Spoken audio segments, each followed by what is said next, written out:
Shalom and welcome to 2 Minutes of Torah. This year is entitled Har Habayit, number 48. Tefila and Har Habayit, the ultimate Segula.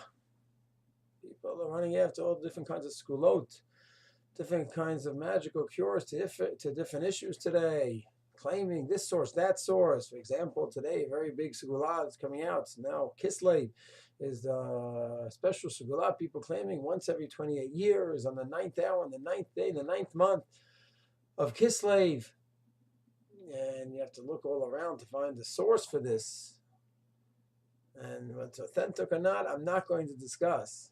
But there's sources of segulot, where there's a special hashgacha to Klal Yisrael open in the Torah, and somehow these, I think, are neglected, and people grasp at these other kinds of segulot of dubious sources at best.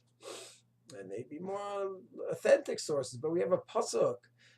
Yaakov is on Har Habayit. He goes to sleep. He wakes up. Beit Elokim v'zeh Shar HaShamayim. This is the place, Rashi says, of the ultimate tefillah. Where tefillah goes up to Shamayim. So you'll say, well, yeah, that was Yaakov. We don't always say that whatever happened to the Avot, it still applies today. So should we go learn Torah on Sinai? No, there's no status to Sinai anymore. Should we go to Beersheba where Avram was? It might be inspiring to go to Sinai. It might be inspiring to go to Beersheba, but there's no halachic significance. So maybe so too with Har Habayit. So it's very nice that Yaakov had a special place there. Not true. Zeh Shar HaShamayim, then and always. The sources are clear. In the Tanakh, we have the pasuk right here in the beginning of Vayetze. This is Shar HaShamayim. This is a special place for tefillah.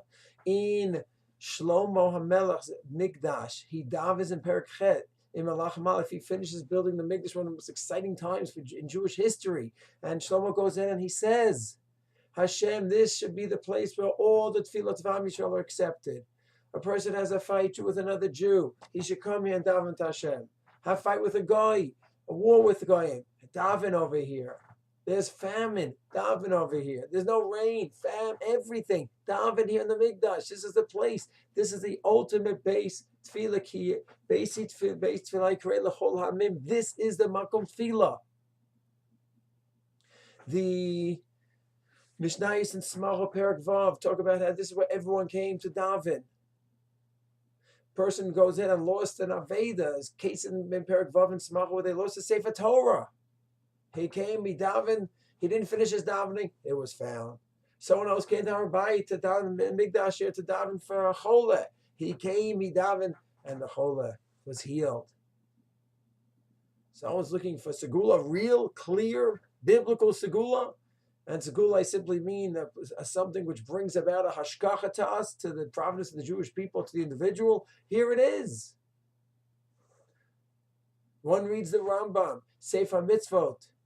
Mitzvah to say, hey, this early section of the positive mitzvahs, mitzvah, hey, he talks about tefillah as a biblical mitzvah every day, the mitzvah to daven, and he says there's a special aspect of this mitzvah to daven where? In the makom of the Mikdash. So it's very important we understand the sources are clear from the pasuk in Vayetze to the psukim in Malachim Aleph Perek Chet to the Mishnayot in Smachot Perek Vav to the Rambam Mitzvah Asay Hey, that place, the Mikdash, the Makom HaMikdash, the Har Habayit is the Shar HaShamayim, place was a special hashgacha to Klal Yisrael, where the tefillot, our tefillot are answered in a different way than other places on earth. May we be zoche to be up there, b'tahara, b'kedusha, may we be able to daven there. May Hashem answer all of our tefillot. Shalom.